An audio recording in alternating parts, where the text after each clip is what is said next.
Okay, so picture your uncle at Sunday brunch. You mention you're still renting, and he gets this look on his face, sets down his fork, and says the thing. You know the thing. You're just throwing your money away on rent. He says it like he's handing you some ancient family secret, as nobody in the history of personal finance has ever thought about this before. Here's what I find genuinely frustrating about that moment. He's not wrong because he's dumb. He's wrong because he did half the math. And half the math in personal finance is often more dangerous than no math at all because it comes with confidence attached. So today we're doing the actual math, not the version where owning automatically wins because a mortgage payment feels more productive than a rent check. The real version, with real numbers, run out over decades, and I promise you, by the end of this, you're going to understand why so many people who bought at the wrong time, in the wrong city, are quietly sitting on a decision that made them poorer, not richer. Let's start with the belief itself, because it's worth naming clearly. The claim is that rent is money you'll never see again, while a mortgage builds equity, which is basically an asset you're growing every month. On the surface, that sounds airtight. A mortgage payment does build some equity. A rent payment builds zero equity. Case closed, right? Except that comparison is only looking at one side of the ledger, and it's ignoring the single biggest hidden cost in this entire conversation, which is what economists call opportunity cost. And I want to slow down on this term because once you actually get it, the entire rent versus buy debate looks completely different. Here's the metaphor that made this click for me. Imagine you have $100 and you're deciding what to do with it. You could put it in one jar or you could put it in a different jar. Whichever jar you choose, that $100 is now working for you in that jar and not working for you anywhere else. It's not really a choice between spending and saving. It's a choice between two different places your money could be growing, and one of those places might just grow slower, quieter, and less obviously than the other. Buying a home requires a down payment. Let's use a real number because vague numbers are how people talk themselves into bad decisions. Say you're buying a $400,000 home with 15% down. That's $60,000 sitting in a down payment before we even get to closing costs, which typically run another 2 to 5% on top of that. That $60,000 didn't fall out of the sky. It came from somewhere. And here's the part almost nobody actually sits with. That $60,000, if it had gone into a basic index fund instead, historically averaging somewhere around 7 to 10% annual returns over long periods according to market data going back decades, would have been growing the entire time you're paying that mortgage. This is where I need you to actually do a gut check, because most people, when I explain this, mentally categorize the down payment as gone the second it becomes a home. It's not gone. It converted into a different kind of asset, one that behaves very differently than a stock portfolio and often grows much slower.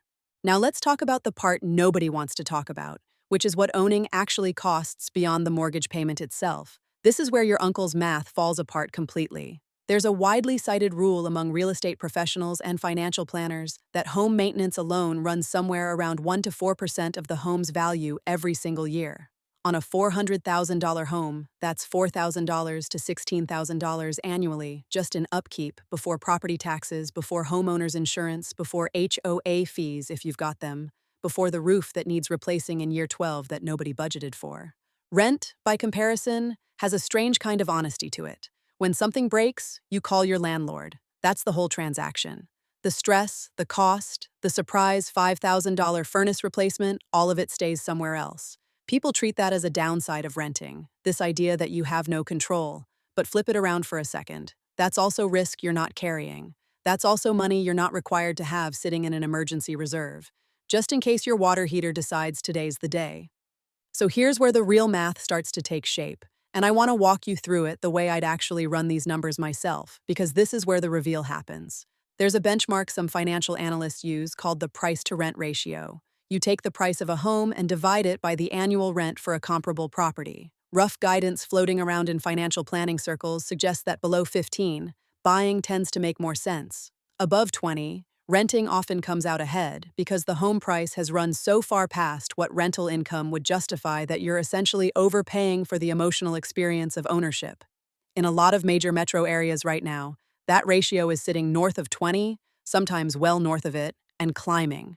Let's actually run a simplified 30-year comparison, because seeing this laid out changes how people think about it permanently.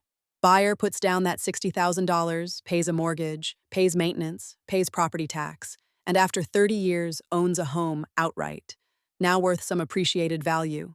Let's say it's grown at a conservative average of 3 to 4% a year, which is roughly what long-term U.S. home appreciation has tracked historically, according to Case-Shiller housing data.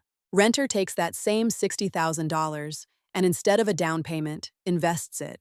Renter also takes the monthly difference between what a mortgage payment plus taxes plus maintenance actually costs versus what rent costs. Because in a lot of markets right now, renting the equivalent property is meaningfully cheaper on a month-to-month basis. Renter invests that difference too, every single month, into the same kind of index fund, averaged at that historical 7 to 10% return. Run those two paths out 3 decades, using realistic historical averages instead of the number your uncle picked out of thin air.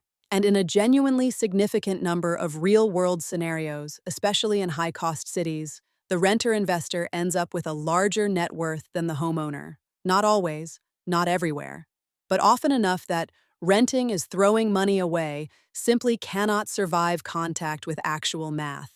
I want to be really careful here because I am not telling you owning a home is a bad decision. That's not the lesson.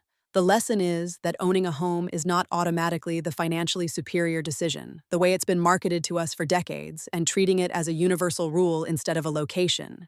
Specific timeline-specific calculation is exactly how people end up house poor, tied to a city they've outgrown, unable to move for a better job because they're anchored to an asset instead of freed by one. So what should you actually do with this? Because I don't want you walking away from this video thinking renting forever is the secret hack either. That's not it. Here's the actual framework. First, calculate the price-to-rent ratio for your specific area before you make any decision. Find a comparable rental to a home you're considering, divide the home price by the annual rent. If that number is climbing north of 20, take that as a real signal to slow down and actually run your own numbers, instead of assuming ownership automatically wins. Second, think in terms of timeline, not vibes. The math for owning improves significantly the longer you stay in a home because those upfront closing costs and that opportunity cost of the down payment get spread across more years. Financial planners commonly cite somewhere around 5 to 7 years as a rough threshold where owning starts to catch up to renting in a lot of markets. If you're not reasonably confident you'll stay put that long, the math is quietly working against you. Third, if you do rent and the monthly math comes out in your favor compared to owning, actually invest that difference. This is the step almost everyone skips, and it's the step that makes the entire renter wins scenario possible in the first place. Renting and then spending the difference on lifestyle upgrades doesn't build wealth. Renting and investing the gap is the entire mechanism. Fourth, stop treating this as a moral decision. Owning a home isn't more responsible. Renting isn't less mature. This is a financial calculation with real inputs: your city, your timeline, your interest rate, your actual monthly numbers. And the answer changes based on those inputs, not based on which choice sounds more like something a functioning adult is supposed to do. Here's what I really want you to sit with. The home ownership as automatic wealth builder idea got baked into an entire generation's brain during a specific economic era, and a lot of financial advice hasn't caught up to the fact that the numbers have genuinely shifted in a lot of places.